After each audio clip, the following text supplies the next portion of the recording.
Hello everybody, and welcome to my presentation of my continuity of operations plan. I chose to do this in a video format. I got pretty good with Prezi, as most of you saw during the semester, but really couldn't see any other way of presenting this other than a video format. So I'll do my best. It's supposed to be 15 to 20 minutes.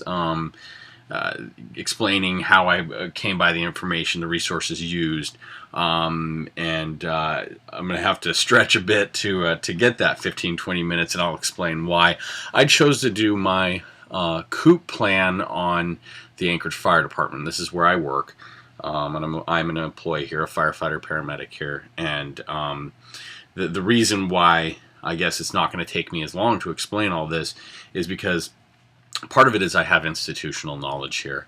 This isn't to say that I didn't employ the use of some of our policies and instructions, SOGs, talking to some of the chiefs around here. But for the most part, I've been around here long enough that I have enough institutional knowledge that I didn't really need to ask a lot of questions or do a ton of research. So the best way I think to do this is to kind of take it piece by piece. And roll down through the plan here. I guess we'll just take it kind of page by page, and I'll try not to get bogged down too much and read you stuff from the text. I know you guys can all read. This is the forward. Some of the stuff I guess borrowed from the Municipality of Anchorage Emergency Operations Plan, and this COOP is going to be significantly different from the Muni's kind of system-wide EOP. Their EOP is really designed to cover all the municipal organizations, whereas my COOP is really centered in on the AFD.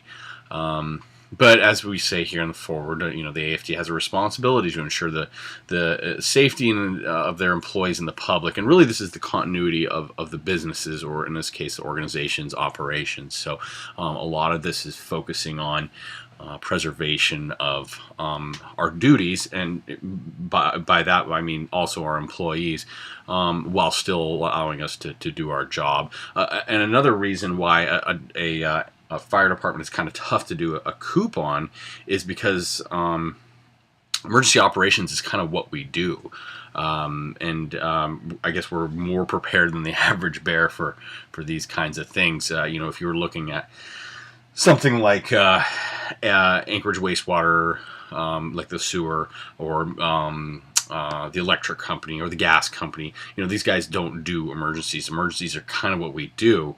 The only hitch is when it affects our facilities, and this is something that we have in policy, and we have standard operating procedures for, but we really have never developed a COOP per se. Anyways, moving along here. Record distribution. This is blank, obviously, because this isn't a real COOP. It could be, I suppose. Record of changes, same deal. I hear a lot of clicking in the background here. As I scroll down, I guess I could use... Here we go.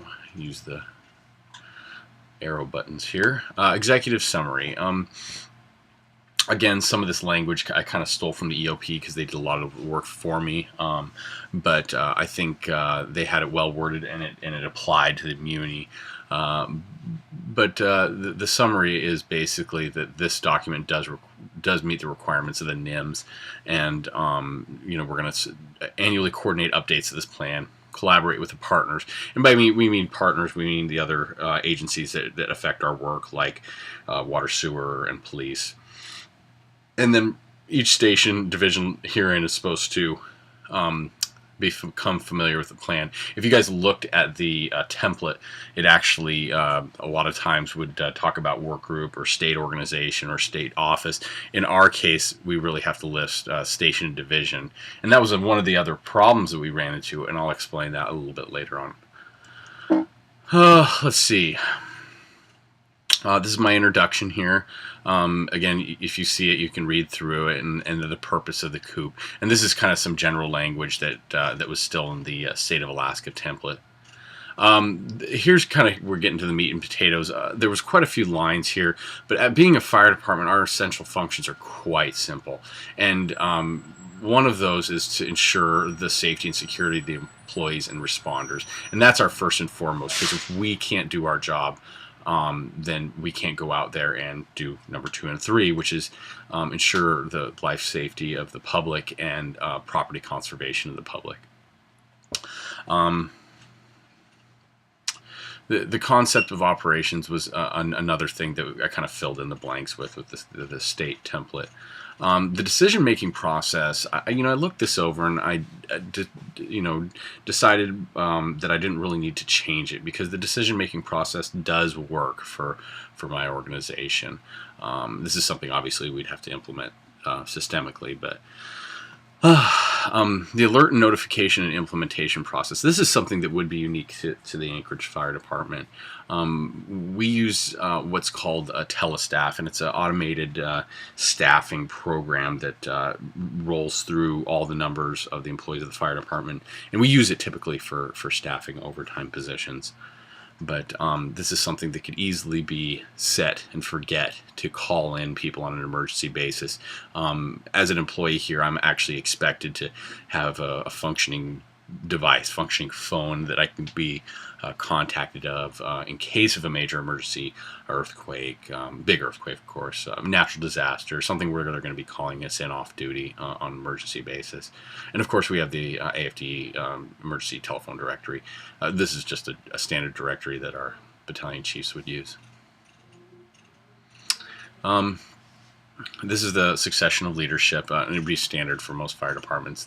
You got the chief, the deputy chief operations, and our deputy chief of administration. That goes down through our assistant chiefs. Let's see what else we got here. Again, these are just the emergency personnel. This breaks down the personnel with the knowledge, skills, and abilities required to perform the tasks, these critical tasks associated with the department's, I got a typo there, essential functions. And these are critical members of this emergency response group. Mainly, this is the assistant chief of fire suppression, and then the EMS services, we need the assistant chief of EMS. Beyond that, you'd really have to have the specialty team leaders, the line level team. These are line level team leaders. These are captains and engineers in some cases, and these are for all the specialties we handle. Being the largest fire department in the state, we have a tendency to kind of handle all our own specialties, and other people also rely upon us in some cases. In fact, our hazmat team is also part of the state hazmat team. And then we handle USAR, which is urban search and rescue, dive, surface, water rescue, high angle, backcountry, etc. So we would want all of those team leaders to be part of this emergency relocation group. Again, I'm not going to try to read all of this to you. You're welcome to read through my COOP. I think this is one thing that's definitely worth mentioning. So when you look at the state program, or I should say the state template, there was a lot of language that referred over to a ERS, emergency relocation site. In the case of the fire department, we by design already kind of have that taken care of, and that's by design of our daily practice. We are designed to be spread across the city and be interchangeable with station to station, rig to rig. So without even setting up a plan, an emergency plan or a COOP like this, we already have backup emergency sites that are ready to go. All I really had to do was kind of put it on paper. Now there is an exception to that, and these are our auxiliary divisions within the department. So support divisions, if you will. So you've got dispatch, and you've got the shop, and our maintenance shop. You've got IT and administration, and these are things that could fall back upon the municipality proper, like our dispatch has backed up to the emergency operations center several times before, and they even use it when they're doing maintenance on our dispatch center here. IT could fall back to municipal central IT. These are all things that just need to be put on paper rather than to be created by the municipality. The beauty part about the AFD is we don't have a lot of vital records, files, and databases. This is something that would and should be handled by the Muni's Emergency Operations Plan, because most of those personnel records are sitting in central municipal records. The only thing that the fire department maintains on its own are patient care records, and those are all electronic. And they're already pre-positioned at an alternate facility, and I think that's by backup, and that's at Municipal Central IT. They wouldn't be hand-carried. Of course, they're all electronic records. Let's see here. Moving along. Again, I'm not going to read you all of this, but this has to do with the COOP planning responsibilities, and I just kind of broke it down by fire department member. Logistics, test training and exercises. These are some of the language that was already in there, including the multi-year strategy, and this kind of worked for AFD as well. Then you've got the annexes, and these are, I think the annexes are part of them are specific to AFD. Let's see if we can get into that a little bit. So this is another one of those situations I was talking about earlier, where the COOP plan really had a one singular ERS, and in the case of the Anchorage Fire Department, as you can see right here, we have several emergency relocation sites, and the wording I basically put into the COOP was, if a station is affected, it would basically take its personnel and apparatus and move them to the next closest and proximate station to them, thereby maintaining coverage of their original service area. And that's really how we would do it nowadays, even without a plan in place. It just makes sense. Obviously, we talked about those exceptions, which are the auxiliary services that we have, and that would be the dispatch center and the maintenance shop and the IT department, and we have a fire prevention department. Some of those could actually not exist for a little bit if that was the case. They could stand not to exist, like prevention and some administration, because those are duties that could either we could go without or could fall back to the municipal IT department. The other services, such as the maintenance shop, could be assumed by municipal maintenance shop, and then the dispatch could actually and has, as I said, moved quickly over to the EOC, the Emergency Operations Center, and that's usually a fairly seamless process. I think that's about it. I hope I haven't bored you to death, or alternately, I hope I haven't kind of set you short. If you want a lot more details, you got to read through my COOP. Like I said, I'm not gonna insult your intelligence and read from the COOP to you, but I hope this gives you a general idea of a continuity operations plan for the fire department.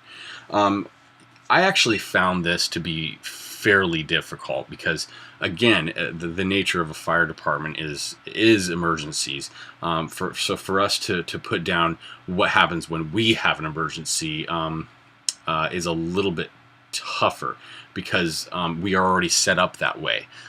It really came down to kind of a lot of filling in the blanks and doing a little bit of research here and there, and asking some line of succession questions and whatnot of my chiefs. So I hope you enjoyed it. I hope it was somewhat informational. Like I said, if you wanted more information on my COOP, you can feel free to read it. And thanks for paying attention.